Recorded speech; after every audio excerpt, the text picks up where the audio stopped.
What was it like to see his face again? I saw that just pure hate, pure evil. This makes Mary Vincent very uneasy. How many times have you moved in the last 15 years? Too many to remember. Just every time I move, there's always something I have to leave behind. Hey guys, and welcome back to Crime Journal. Please don't forget to like, comment, and subscribe. Now let's get into the case. Mary Vincent was born in 1963 in Las Vegas, Nevada. She was one of 7 children. Her father worked as a mechanic and would marry her mother, who was a blackjack dealer while serving in the military. Vincent's parents would go through a terrible divorce, which caused Mary to run away from her home at the age of 15. After a brief period of living on the streets and in unlocked cars, Mary would hitchhike to her grandfather's home in Berkeley, California in September of 1978. After arriving in California and staying for a while, Mary became homesick and decided to hitchhike back to Las Vegas. She grew tired of waving cars down. Eventually, she got a man by the name of Lawrence Singleton to pick her up. Mary would become suspicious of Singleton after he kept going the wrong way. She would try to escape, and that's when Singleton hit her unconscious with a sledgehammer. When she regained consciousness, Singleton had already tied her up and sexually assaulted her.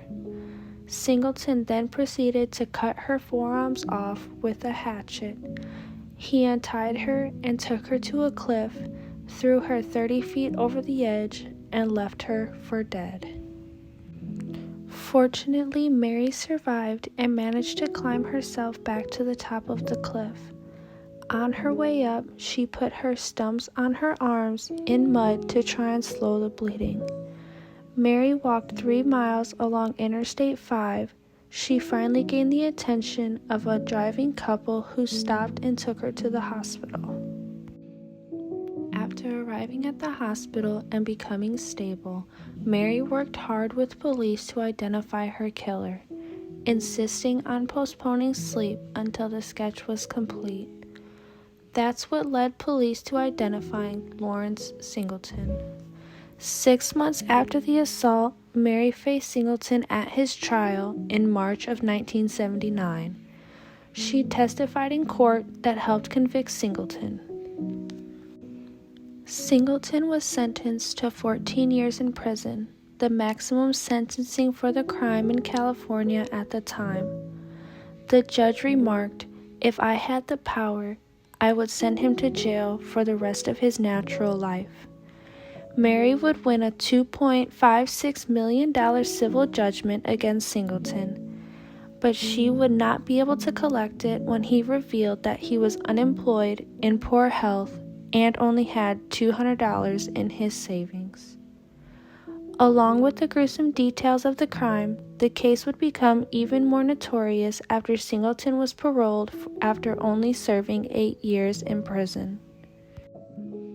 He was able to reduce his time with good behavior and working as a teaching assistant in a prison classroom. The outrage at this sentence resulted in legislation supported by Mary Vincent, which prevents the early release of offenders who have committed a crime in which torture is used.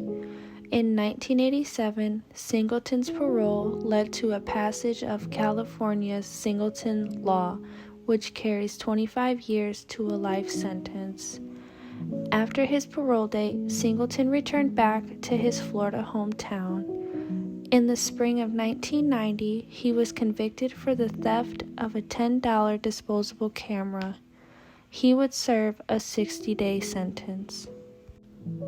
In the winter of the same year, he would be convicted to 2 years in prison for stealing a $3 hat.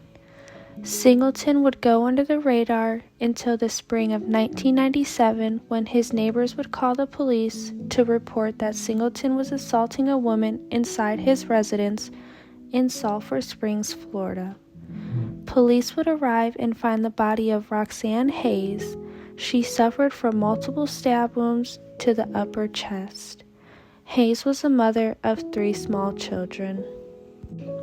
Mary Vincent would travel to Tampa, Florida to appear at Singleton's trial for the murder of Hayes. During her testimony, she described Singleton's attack and the toll it took on her mental health. The judge sentenced Singleton to death.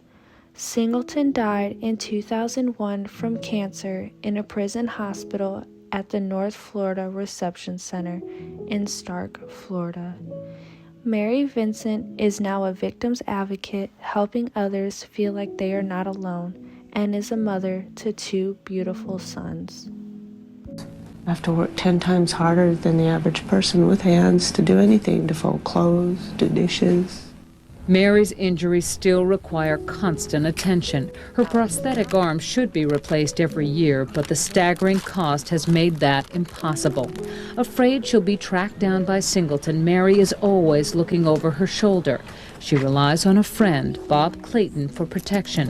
He volunteers his time as her bodyguard. What kind of a person is Mary Vincent? She's an angel. Do you have a dream for the future? I had a dream once.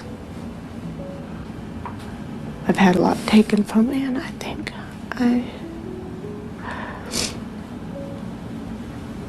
I deserve just a chance to see if I can make a go of it. What comforts you? My children. My children comfort me. They see the stressed looks on their moms' faces and they come up, give me a hug.